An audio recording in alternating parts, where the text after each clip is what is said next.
शांति। आज हम सभी मनुष्य आत्माएं अपने आप को भूल चुके हैं। उसके ऊपर बहुत सुंदर कहानी के माध्यम से हम जानेंगे कि कैसे भूल गए। एक राज्य में एक राजा था। उसका एक ही लौता बेटा राजकुमार था।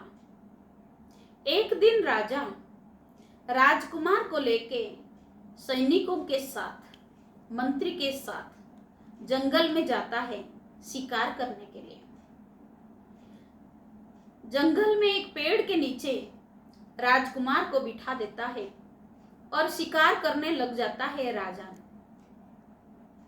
बहुत दूर चला जाता है शिकार करते करते। शाम हो जाता है।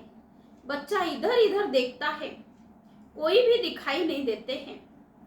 एक भेड़ के झुंड उस रास्ते से जा रहा था तो बच्चा देखता है और उनके साथ में वो चला जाता है।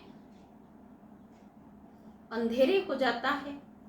राजन आ करके देखते हैं वो पेड़ के नीचे बच्चा नहीं है।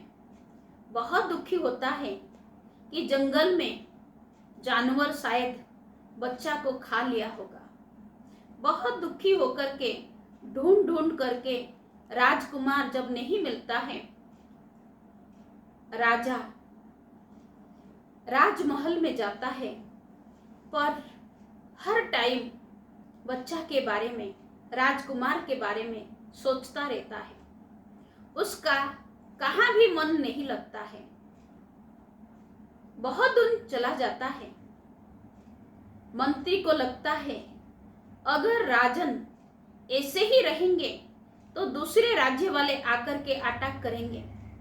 इसीलिए उसके मन को बहलाने के लिए राजा को मंत्री फिर से जंगल में ले जाता है और शिकार करने के लिए कहता है।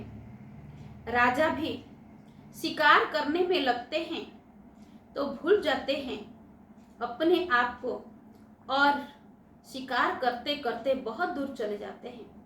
मंत्री उस पेड़ के नीचे बैठ करके सोचता है, यही टाइम था, राजकुमार शाम के टाइम खो गया था। सोचते सोचते उसी समय एक झुंड, भेड़ के झुंड उसी रास्ते से चलता है। मंत्री उसको देखता है कि पीछे से एक मनुष्य बच्चा जो भेड़ के झुंड में रह करके भेड़ के जैसा हो गया है। उसका बोल, उसका चाल, उसके शरीर में बाल, सब कुछ भेड़ के जैसा हो गया है। वो दौड़ के जाता है, उस बच्चा को लेके आता है और देखता है खोया हुआ राजकुमार मिल गया है। तो जब राजा आते हैं शिकार करके, उसको खुशी समाचार सुनाता है।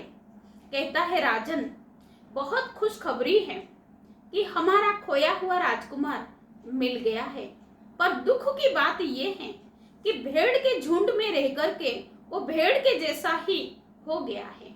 उसका बोली, उसकी चाली, उसके रहन सहन सब भेड़ के साथ रह करके भेड़ के जैसा हो गया।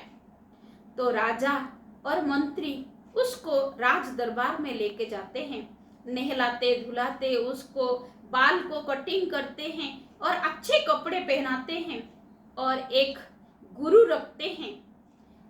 चित्र माध्यम से उसको पक्का करने के लिए, निश्चय बिठाने के लिए कि तुम जानवर नहीं, भेड़ नहीं, तुम तो एक मनुष्य बच्चा हो।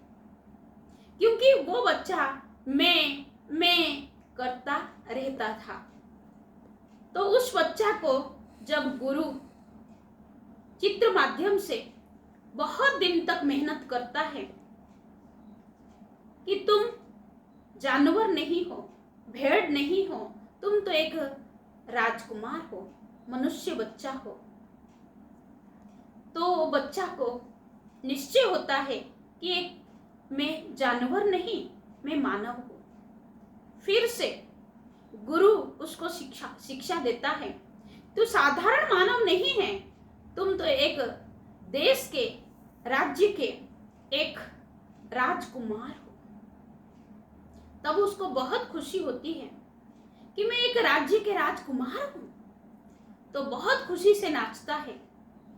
इसी तरह हम सभी मनुष्य आत्माएं आज ये संसार रूपी नाटक में आकर अपने आप को भूल गए हैं, देहभान के आवरण में आ गए हैं।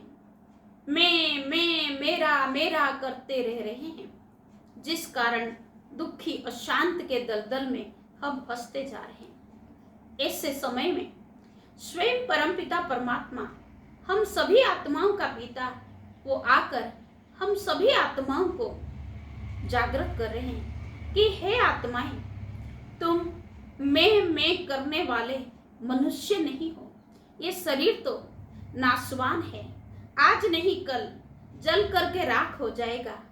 5 तत्वों से ये शरीर बना है, जल वायु अग्नि आकाश पृथ्वी, 5 तत्वों में मिल जाएगा।